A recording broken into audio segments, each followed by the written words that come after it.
Suatu ketika, pangeran yang menjadi putra mahkota pada zaman Khalifah Harun al-Rashid secara tiba-tiba jatuh sakit. Walaupun sudah didatangkan banyak dokter untuk mengobatinya, tetapi tidak seorang pun dokter yang mampu untuk mengobatinya.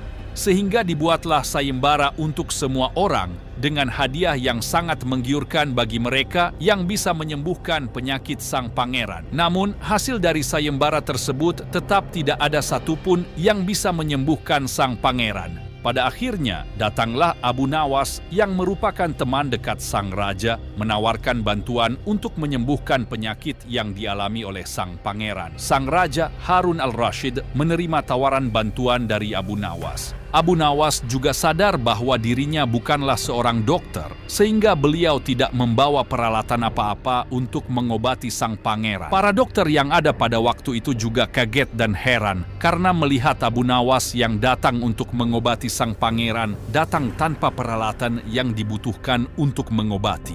Para dokter tidak habis pikir, mungkinkah orang seperti Abu Nawas bisa mengobati sang pangeran? Sedangkan para dokter yang mempunyai peralatan lengkap saja tidak bisa mengobati sang pangeran, bahkan penyakit yang dideritanya pun tidak terdeteksi.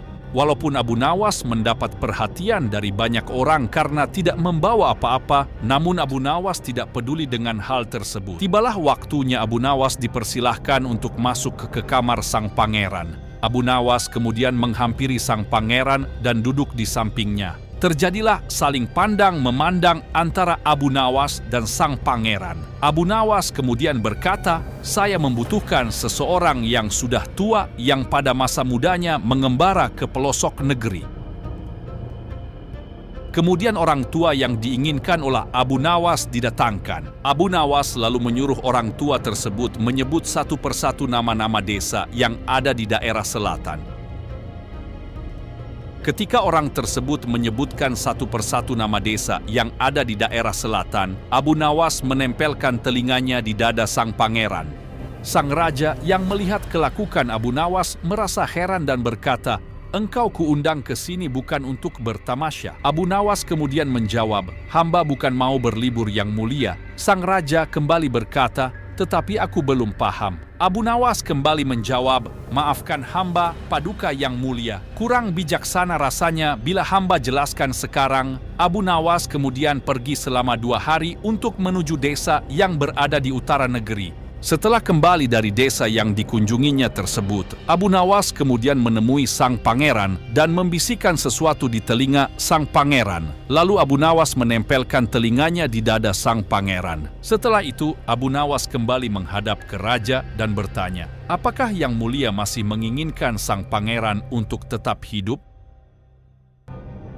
Sang raja balik bertanya, "Apa maksudmu?" Abu Nawas kemudian menjawab, "Sang pangeran sedang jatuh cinta kepada seorang gadis desa di sebelah negeri ini." "Bagaimana kau tahu?" tanya sang raja. Abu Nawas lalu menjawab, "Ketika nama-nama desa di seluruh negeri ini disebutkan, tiba-tiba degup jantungnya bertambah keras ketika mendengarkan nama sebuah desa yang ada di bagian utara negeri ini." Sang raja kemudian bertanya, "Apa yang harus aku lakukan?" Abu Nawas menjawab, "Menikahkan pangeran dengan gadis desa tersebut." Sang raja kemudian agak menawar, "Kalau tidak bagaimana?" Abu Nawas kemudian berkata, "Cinta itu buta. Jika kita tidak berusaha mengobati kebutaannya, maka ia akan mati, karena sang pangeran adalah putra satu-satunya dan pewaris tunggal tahta kekuasaan." Saran yang diberikan oleh Abu Nawas tidak mungkin untuk ditolak. Sang raja kemudian menyetujui saran yang diberikan oleh Abu Nawas. Mendengar persetujuan tersebut, sang pangeran kemudian berangsur-angsur pulih, dan Abu Nawas diberi cincin oleh raja sebagai ucapan terima kasih. Begitulah cinta. Ia bisa mematikan, bisa membuat orang menjadi galau, gila bahkan mati.